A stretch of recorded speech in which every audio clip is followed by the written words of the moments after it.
Bonjour à toutes et à tous, aujourd'hui pour cette info découverte estivale, je me trouve à Londres, la capitale britannique, une magnifique ville que je vous propose de découvrir tout de suite.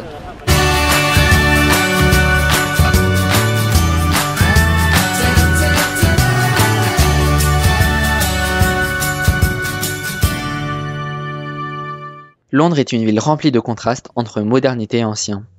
Commençons avec le cœur historique de Londres et ses célèbres monuments.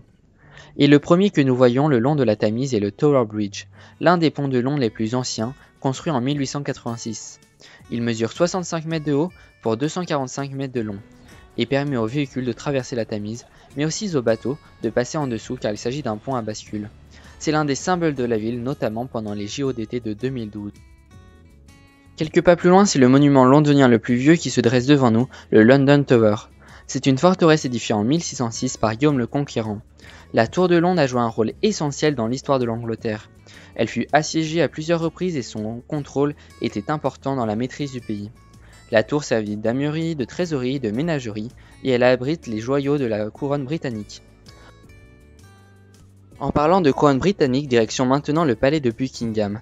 Et après avoir traversé le magnifique St. James Park avec ses arbres, ses fleurs et ses animaux, nous voici sur la place de Buckingham, où se dresse en plein milieu le Victoria Memorial, qui rend hommage, comme son nom l'indique, à la reine Victoria. On peut y voir sculpté l'ange de la vérité, l'ange de la justice et la charité. Et en face de ce monument, nous voyons enfin le palais de Buckingham, résidence officielle des souverains britanniques, où réside actuellement la reine Elisabeth II. Construit pour John Filth, duc de Buckingham en 1703, il a été reconstruit au cours des siècles par John Nast pour le roi George IV. À la base, il s'agissait d'un manoir devenu palais au fil des années. Buckingham possède de nombreuses pièces, les principales sont situées à l'étage noble, derrière la façade donnant sur les jardins ouest. Ce palais est protégé par la mythique garde royale qui chaque jour réalise la cérémonie de la relevée de la garde. Continuons notre route pour nous rendre à l'abbaye de Westminster, mais avant, nous traversons le London Bridge, un pont assez récent puisqu'il fut construit en 1773. Nous voici maintenant devant l'abbaye de Westminster. Sa construction date pour l'essentiel du XVIIIe siècle, sous Henri III. C'est le lieu de sépulture d'une partie des reines et des rois d'Angleterre, et aussi des hommes et des femmes célèbres. De plus, depuis Guillaume le Conquérant, tous les rois d'Angleterre puis du Royaume-Uni sont couronnés dans l'abbatiale. L'abbaye gothique est classée au patrimoine mondial de l'UNESCO depuis 1985. Pas très loin, c'est le palais de Westminster que nous voyons. Le palais de Westminster est également désigné sous le nom de Chambre du Parlement et accueille les députés anglais. La tour de l'horloge du palais de Westminster abrite la célèbre cloche Big Ben, une horloge splendide de 13,5 tonnes. La cloche sonne chaque heure et seuls les Londoniens peuvent gravir les marches pour découvrir le mécanisme.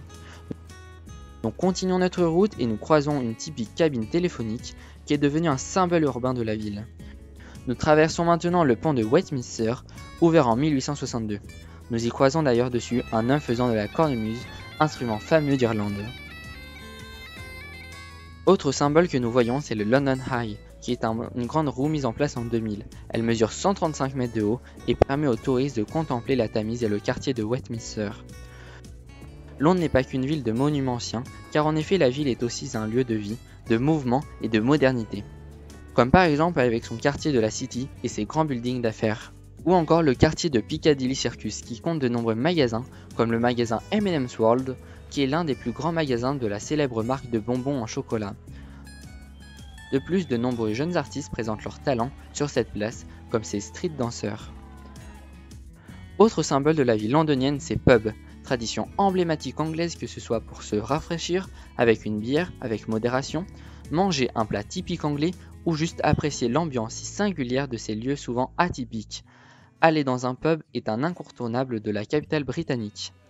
Nous nous quittons ici sur Trafalgar Square, une place très importante de Londres et chère dans le cœur des Anglais. Voilà, c'est la fin de cette info découverte depuis Londres. Merci à toutes et à tous de l'avoir suivi. Je vous retrouve la semaine prochaine pour un même jour, même heure, depuis une nouvelle destination. Bonne soirée.